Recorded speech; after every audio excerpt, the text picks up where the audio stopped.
Cet homme sur la vidéo est Michael Younes lors d'une manifestation islamique.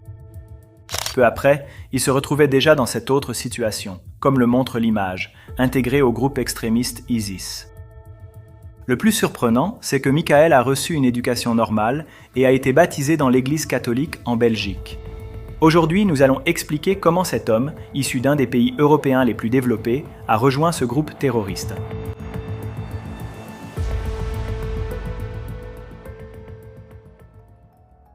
Michael Younes a grandi dans un quartier résidentiel calme d'Anvers, la deuxième plus grande ville de Belgique et l'un des plus grands ports d'Europe.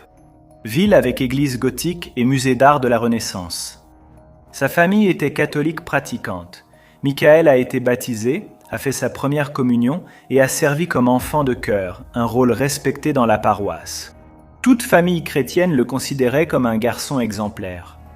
Mais sous cette apparence tranquille, quelque chose n'allait pas. À l'adolescence, Michael a commencé à s'éloigner progressivement de sa famille et de la foi dans laquelle il avait été élevé. Il a commencé à expérimenter des drogues dures, une période d'errance qu'il décrirait lui-même des années plus tard comme un vide qu'il avait besoin de combler. Les jeunes dans cette situation, sans ancrage, en quête d'identité, sont exactement la cible que les recruteurs extrémistes apprennent à identifier avec une précision chirurgicale. C'est dans cette vulnérabilité que Michael a rencontré un groupe islamiste radical. La conversion spirituelle de Michael n'a pas été immédiate.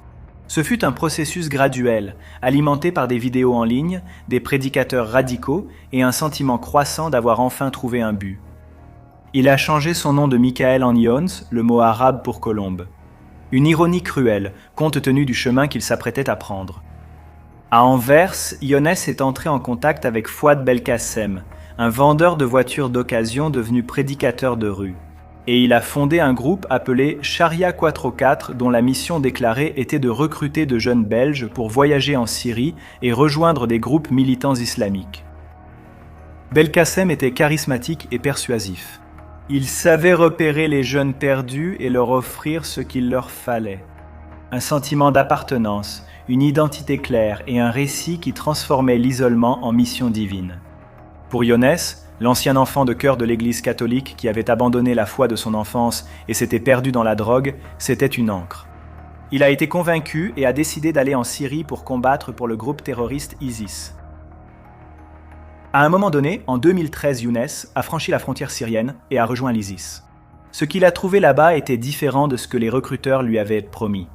La réalité de l'ISIS, la violence quotidienne, la brutalité des exécutions, les conditions de vie, tout cela était bien plus brutal que le récit héroïque qui lui avait été vendu en Belgique. Younes a passé 2 mois en Syrie. Selon sa propre version des faits, il travaillait à arrêter des suspects et à garder des prisonniers, affirmant n'avoir tué personne personnellement. Mais il était là, il faisait partie de la machine, il portait l'uniforme, il suivait les ordres. 2 mois après, il est revenu en Belgique. Les raisons exactes de ce retour n'ont jamais été complètement claires. Au fil des ans, il donna des versions variées en interview. Il était clair qu'il n'était pas revenu car il avait rejeté l'État islamique. Il est revenu, mais a continué à soutenir ouvertement l'idéologie. Lorsque Younes est revenu à Anvers, les autorités belges savaient déjà qui il était et ce qu'il avait fait. Il a été arrêté, poursuivi et condamné pour participation à un groupe terroriste. Il a passé 2 mois en prison en attendant son procès. Il a reçu une peine de 3 ans avec sursis. En pratique, il pouvait se promener librement dans les rues d'Anvers comme tout citoyen belge. Et c'est exactement ce qu'il a fait. Younes est retourné à sa vie en Belgique. Il jouait aux jeux vidéo, sortait avec des amis, fréquentait des cafés, et il recevait en toute légalité l'aide sociale du gouvernement belge. Le même gouvernement qu'il avait juré de détruire finançait son mode de vie. Pour compléter le tableau, il a nommé un de ses fils Oussama, en hommage direct à Oussama Ben Laden, l'homme derrière l'attentat du 11 septembre qui a tué près de 3000 personnes. « C'est mon héros », a déclaré Younes à propos de Ben Laden, sans aucune gêne.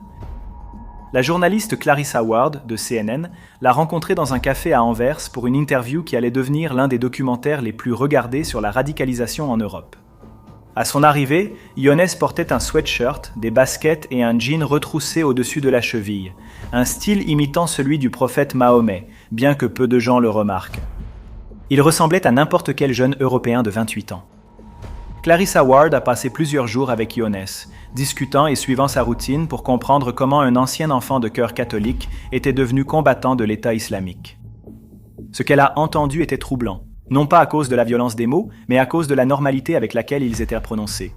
Lorsqu'on lui a posé des questions sur la Belgique, le pays qui l'avait élevé, éduqué et qui maintenant le soutenait avec des aides sociales, Younes a été direct. « Je ne suis pas belge, je suis musulman. » Interrogé sur le calife de l'État islamique, il a répondu avec enthousiasme. « Tout musulman dans le monde, qu'il ait une barbe d'1 centimètre ou d'1 mètre, doit croire au califat. » La phrase qui a le plus choqué, et que Ward a incluse en ouverture du documentaire, fut la réponse de Younes lorsqu'elle lui a demandé s'il regrettait quelque chose. « Je regrette d'être revenu. Je veux vivre sous le califat. » Il n'y avait aucune ambiguïté, il n'y avait aucune réhabilitation. Aucun ancien combattant traumatisé ne tentait de reconstruire sa vie. Il y avait un homme qui aurait voulu rester avec l'État islamique et qui vivait tranquillement en Belgique tout en disant cela lors d'une interview pour CNN. En mars 2017, le même mois où le documentaire de CNN a été diffusé, Younes a été condamné à 18 mois de prison pour violence domestique. Pas pour terrorisme. Pas pour participation à l'État islamique. Pour violence domestique. C'était une ironie troublante dans une histoire apparemment sans fin. Fouad Belkacem, le prédicateur qui avait recruté Younes et des dizaines d'autres jeunes Belges pour l'État islamique, a été condamné à 12 ans de prison par la Belgique. Sharia for Belgium a été dissoute par les autorités. Mais l'idéologie qu'il avait répandue est restée. La Belgique, elle, a continué d'affronter l'une des plus graves crises de radicalisation d'Europe occidentale.